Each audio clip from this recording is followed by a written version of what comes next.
you. From North Central Ohio, we share with you the Voice of the Nazarene, a week-by-week venture into the Word of God sponsored by the Bucyrus, Ohio Church of the Nazarene.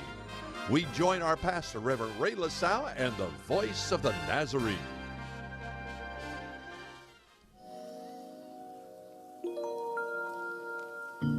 As we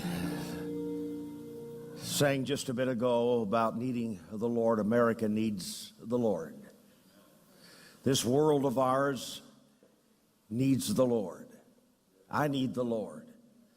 And God always comes when we begin to admit that we need Him. And I hope we're throwing out a red carpet. I hope from us there's an invitation for Him to come and to visit us these days. So good to see you in person. I almost wonder, do I pastor any place? Has everybody quit the church? Then I'd remember, oh, we're not supposed to gather, or whatever it is. I want to talk to you for just a few minutes. And I'm not talking as a politician. I hope I talk a little bit as a preacher. But I may slip over and say a few things patriotically. And I hope you don't get your socks in a twist. And I hope you'll stay with me for the remainder of my few thoughts. Don't jump off the bandwagon. And please don't start hunkering up and not listening. Would you just listen for a few minutes? My passage of Scripture begins over here in 1 Kings 19. Ahab had told Jezebel all that Elijah had done, and with all how he had slain all the prophets, false prophets, with the sword. Then Jezebel sent a messenger unto Elijah, saying, so let the gods do to thee, and more also, if I make not thy life as the life of one of them, by tomorrow about this time. And when he saw that, he arose, and he went for his life. And he came to Beersheba, which belongeth to Judah, left his servant there, but he himself went a day's journey into the wilderness, and came and sat down under a juniper tree, and requested for himself that he might die, and said, it is enough. Now, O Lord, take away my life, for I'm not better than my fathers. And he lay and slept under a juniper tree. Behold, an angel touched him and said unto him, arise and eat. And he looked, and behold, there was a cake baking on the coals and a cruse of water. At his head he did eat and drank, and lay down again. And the angel of the Lord came again the second time and touched him and said, arise and eat, because the journey is too great for thee. And back to a little text. And he went a day's journey into the wilderness, and came, sat down under a juniper tree, and requested for himself that he might die. I might get back to that before the message is over if I can find my way, and if you're kind of pointing the directions, okay? Earlier on in the episode of Elijah's life, you'll remember the account of the 450 prophets of Baal and the preacher Elijah, and how they'd had a contest at Mount Carmel. Anybody remember that story? Who can pray down the fire, and if the fire comes, you can make a decision. Who is the Lord God? It's time that America decides really who is on the throne. And going back into the story for a moment, it's found in 1 Kings chapter 18, verse 15. It kind of sets up the drama. Elijah said, as the Lord of hosts liveth, before whom I stand, I will surely show myself unto him, him being Ahab, the president of Israel. And so in verse 17, it came to pass when Ahab saw Elijah, that Ahab said unto him, art thou he that troubleth Israel? You're the troublemaker. No, we're the trouble solvers. And Elijah answered in verse 18, he said, I've not troubled Israel, but thou and thy father's house, in that you've forsaken the commandments of the Lord, and hast followed Balaam. Balaam, who was out for greed. Balaam, who was out for power. Balaam. Now, this guy named Elijah, nobody knew him, and nobody had a clue who he was. Nobody even knew where he came from. But just one day he walks up to the White House, and knocks on the door and gains an audience with Ahab, the president, and said, "My name is Elijah. I'm a prophet, and God sent me to tell you that I've got the key to heaven in my pocket, and it's not going to rain for 3.5 years." Ahab looked at him and thought he was insane, that he'd lost his mind. Who is this creep, and who is he to threaten the great kingdom of Israel? Israel was at its height in that time, greater than she had ever been or would ever be again. And he watched the prophet walk out the door. But I want to tell you something. It didn't rain next week. Didn't rain for a month. A year went by and it didn't rain. Trees began to die and crops began to fail and animals began to lay over, for the water beds were empty. The wells dried up. Nobody paid any attention to the man of God, and no preparations were made by the leadership or any branch of the leadership, by Ahab. Now, between chapter 17 and chapter 18, 3 years now have transpired. And the kingdom's nearly dying for a lack of rain. And suddenly Ahab's very interested in talking again to that guy named Elijah, who had said it won't rain for 3.5 years, and I've got the key in my pocket. We better get that guy back in here and have an audience and get that key out and see if he can unlock the heavens and to get it to rain again. And so here you got the government man and the God man, and they're about to meet together, and it's the first conversation they've had in more than 3 years. And the government guy is accusing the God guy of being one that caused the problem. You know, I worry about a country when the politicians are busy pointing their finger at everybody else and blaming the other party and blaming this and blaming that and blaming the church and blaming us if we don't agree with them on abortion, blaming us if we believe in the Bible, blaming us if we... It bothers me just a little bit. Blaming everybody else for the problem. And Elijah said, "Hey, Jack, you need to stop here." In verse 18, he says, "And I want you to know we're not the troublemakers, we're the trouble solvers. And the problem is not us, the problem's with you. You've forsaken the commandments of God." Our nation was built on godly principles, and Ahab, you and Jezebel, you've taken it in a totally different direction, and God has allowed tragedy because you've forsaken the ways of the Lord. Now, I love America, and I believe in America's roots. I thank God, and I'd rather be an American. That's why everybody else is trying to get here and nobody else is leaving. But I want to tell you something. I'm old enough, I've been around long enough, I've watched the politicians who have taken the things that our forefathers have established and we built our nation on, and little by little they're pulling them up by the roots and destroying the very Constitution that was written. They've thrown our Bibles out of the classroom. They have ruled prayer out of about everything they can. We've aborted our babies, and every day it seems like a little bit more of the Constitution's gone and a political power has taken over. We're not the problem. And so after this conversation, Elijah said, "I've got enough. I want to talk to you for a moment. That little wife of yours, Jezebel, paints her face up about like a clown. She's got her little Bible college and her little group of false prophets, 450 of them. I want you to meet me at Mount Carmel. We're going to have a little talk about getting the fire of God down, and the God that answers by fire, let him be God." And so they arrive at Mount Carmel. You know the story better than I do. They're at Mount Carmel, and the 450, they build their altars, and they begin to rant and rave and carry on, trying to get their God to answer by fire, and nothing happened. And they go through all this religious incantation. They even climbed on top of the altar praying God to send fire. Now that's pretty stupid, isn't it? If you really believe in fire, I wouldn't climb on top of the altar and tell God to send the fire where I'm at. Listen, sometimes the fake prophets are literally idiots. They're crazy. And the longer you hang around, the more you begin to understand it. And they took all of those false prophets. After Elijah had prayed and the fire fell, and took them out and stoned them. Lester Roloff called them non-prophet. Zoom. Three things I learned real quick like as I read my way through that little story. Number one is when the fire service came and the fire fell, everybody realized that God is sovereign. No matter how secure a nation may think it is, it can be brought to its knees. Israel had the biggest army she had ever had. She had the most financial security she had ever had.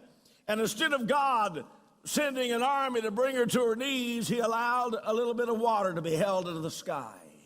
And no rain fell. And Israel fell to her knees. Do you know, not many weeks ago, America was in her heyday. Financially, it looked better than it looked like we're on the fast track to be the greatest thing that ever happened. Fact of the matter, our economy was so strong that it had broken the Dow Jones record 100 times. Never before in its history had it ever been like that. Unemployment was at a low, the lowest ebb that she's ever been. Our nation suddenly had begun to build the biggest and the best and the most classy army and military power that we'd ever had. People had money in their pockets. Our borders were more secure. America seemed untouchable. And a month later, nearly, you couldn't find a roll of toilet paper or a loaf of bread anywhere you looked for it. Don't tell me things can't change overnight. And the second thing I want to point out in the story, Israel realized the government was not prepared to take care of the needs of the people. You better have a God that can take care of you. Don't you plan on the government. They want you to depend on them. But I want to tell you something. There's a God bigger than any government. He's on the throne, and he's in charge.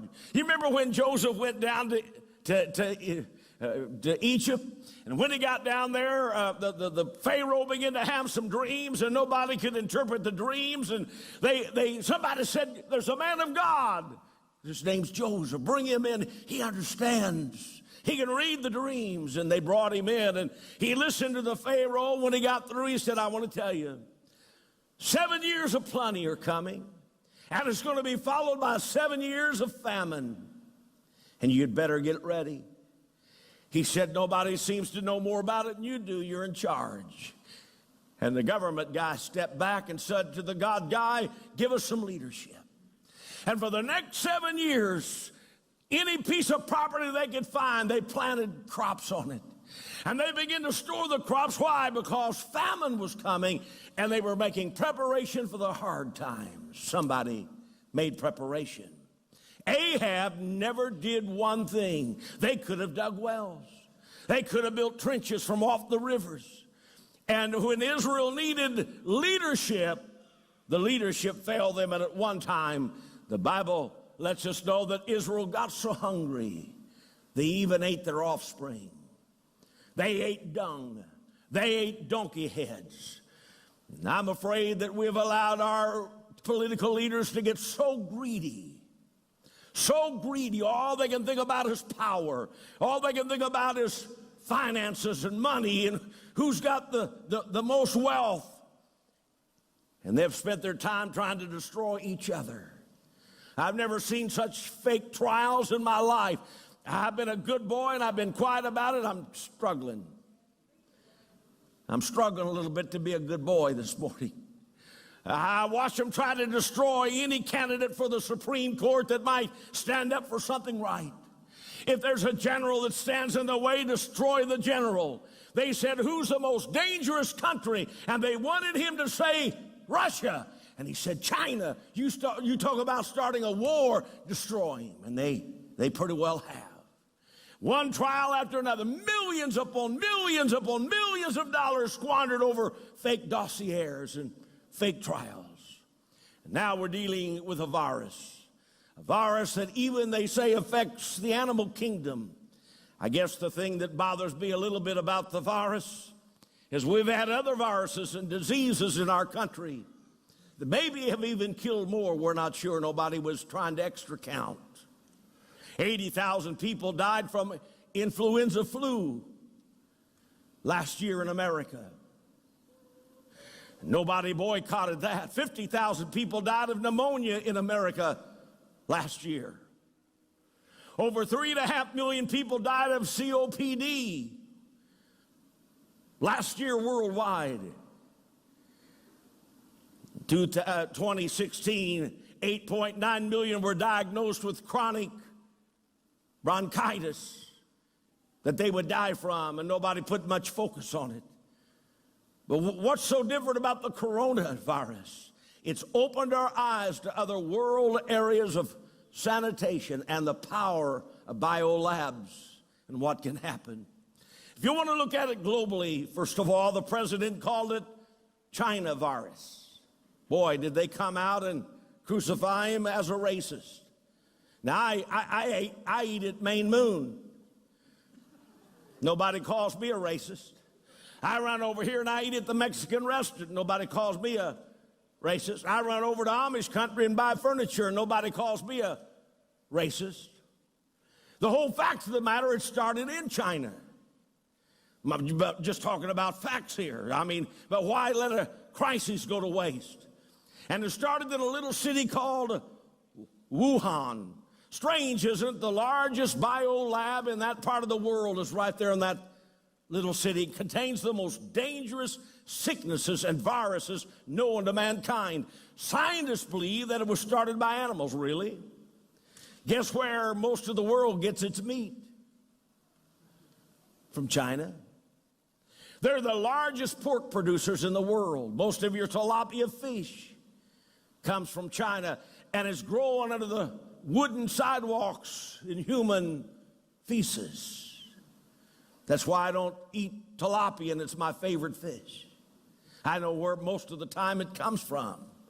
Last year, America bought 23 billion pounds of pork from China. Largest pork producers in the world. Several years ago, they tried to keep it from the public, but they had to slaughter untold millions upon millions of swine because of a swine fever that had gotten into the swine. In China, their idea of cleanliness is so different than ours. Did you know that most Chinese people wear a mask every time they go into the city or in any town? Every day. The air is so polluted and so filthy.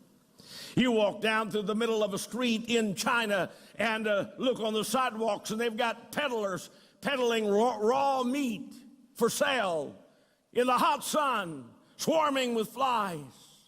It's a polluted country. And China, behind our backs and behind the back of the world, is claiming they want to be a world empire, and they are. China owns 70% of the steel mills in America. China owns 40% of all the steel mills worldwide.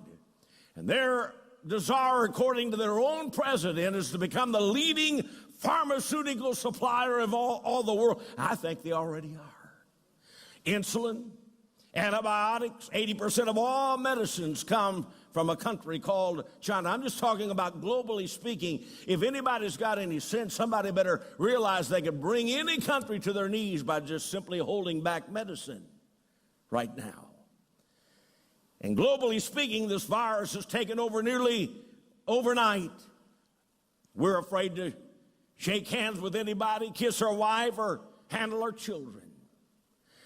Now we've been on lockdown for months. Schools closed, churches closed, businesses closed, markets have crashed, America's broke, and the end is not even in sight. And then governmentally, our president said that I'm going to put tariffs on China. She's been bilking us for billions upon billions of dollars every year. Our country has borrowed so much money from China that we're now a debtor country to China, and they demand to be paid in gold.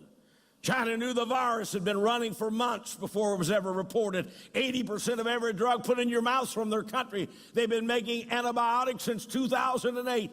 America made a mistake, or the politicians did, when they gave America away to China. Back in the 50s, it began to start under more than one president, and little by little, they took our jobs and sent them overseas to slave labor. People got greedy to make more money, so they just closed the factories here and sent them over yonder. They've made our people teach them, us teach them how to run our equipment. And all the time they've been spying on our technology. And now we're becoming a second-rate nation. I listened to the news the other day, 4 to 6 of our own politicians, knowing the stock market was about to crash, pulled all of their money out. Did you hear that? I think maybe they ought to bring up Martha Stewart and apologize to her publicly. She did a lot less than what they have done. Somebody needs some prison time. And I'm convinced from top down all the way down to local government there ought to be term limits. They can't even balance a budget. Why should they stay in for life? Moving along. That was the patriotic side. But we've divided America, pitting race against race, when the race wasn't trying to even fight each other, but they always got it on the news. This group against that group against some other group. Here's the third thing I learned from this little lesson about Elijah praying down the fire. And the third thing is, no matter how bad it gets, God still has a message of hope and help. I'm trying to be a preacher right now. In a day when they had 450 fake prophets, God had one that was genuine and could pray the fire down. So that brings up a godly side. We talked about globally and governmentally. Let's talk about the godly side. I don't know about you, but I have refused to barricade myself. I like to hear the birds sing. I like to watch the sun go down at night, and I'll set up to watch sometimes all night before it dawns on me where it went. I believe God's still on the throne. In the darkest hour, when a young boy by the name of Isaiah walked into the church, word had spread through the newspapers the king had died, and he wrote, in the year that King Uzziah died, I saw also the Lord sitting upon a throne, where high and lifted up. God is still on the throne. He was yesterday. I want you to know he is today, and he'll be out there tomorrow on the throne. And I believe it's time for a turnaround in America. I believe it's time for some folk to get spiritually militant and begin to pray and bombard the skies and say, God, we repent and we beg you to smile again and help us to find our way. I think it's time we ought to grow our own crops and build our own factories. And I remember as a boy, everything you bought, it said made in America. I'd like to get back to building our own cars, and I think it's time the church gets back to being in business again. I think it's time that if the government's going to close anything, let them go down the crack houses and close them. They don't need to close the church. And there's three things I want to throw at you real quick. Like one, out of all of this, it makes me believe in the promises of God. I believe this is our opportunity. God said 1,000 may fall on your left and 10,000 on your right, but it'll not come nigh thee. He said if you'll pay your tithe and get your tithes in, I'll keep the plague not even getting near your household. So it's time to kind of come out and smile and believe God's on the throne. And I'm not doing stupid stuff. I'm not licking doorknobs and toilet seats. I'm trying to take care of myself. Some of you I don't get near has nothing to do with coronavirus. Has to do with your breath. There's just a little humor. But not only do I believe in the promises of God, I believe, secondly, prophetically, we already knew that China and Russia will become a great monster in the end time that will come down against Israel. There will be a war. It's there in Ezekiel. It's there in the book of Revelation. Prophetically, in the closing times, there'll be a great battle. But the promises of God, thirdly, give me a peace in the midst of a land that's filled with fear. And I want to point out one little thing out of this story. I don't want to miss it on you, but it's back there in 1 Kings 18:36. Elijah, when he chose what time he would have that prayer up on Mount Carmel, he said, I want to do it at a certain time. And here's what it said. My time of prayer is at the offering of the evening sacrifice. Do you ever wonder why he wanted to pray at that time? Because he knew that 80 miles away, down in the temple, he knew all the priests was going to have their prayer time in the evening. And knowing that exact time, while they're praying, he prayed. I want to tell you something. There is power in prayer, and especially collective prayer. When we all begin to believe God I can't say what other pastors do, but I'm saying as for our church, it's time for us to pray and believe God, and I believe the fire of God will come. I close 3 things poor old Elijah did under that juniper tree. 1, he feared the future. When Jezebel got after him and said she was going to kill him, he ran rather than being ruined, and he feared to live. And he said, I guess I might as well die. He feared the future. Secondly, he framed his failure.